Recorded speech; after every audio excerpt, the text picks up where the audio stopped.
স্বাধীনতার সূর্য। আমরা আদিম যুগ অতিক্রম করে সভ্য জগতে বাস করছি। একে একে এই ভারতবর্ষে কত জাতির উত্থান হয়েছে, আবার পতনও হয়েছে। ইংরেজরা এই ভারতবর্ষে 200 বছর শাসন করে গেছে। শাসনের নামে মানুষের ওপর নির্মম অত্যাচার চালিয়েছে।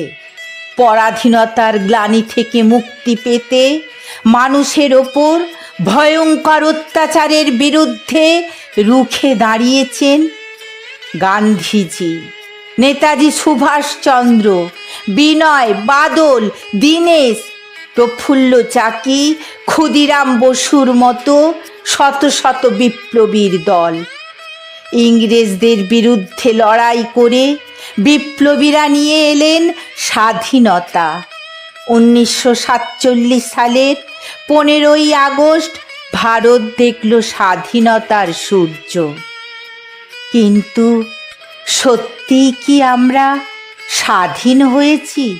স্বাধীনতার আগে মানুষ পরাধীন হয়ে ইংরেজদের গোলামি করেছে, আর এখন মানুষ স্বাধীন হয়ে বড় বড় রাজনেতা নেত্রীদের গোলামি করে চলেছে। হিংস্রতায় বর্বরতায় দেশ ছেয়ে গেছে।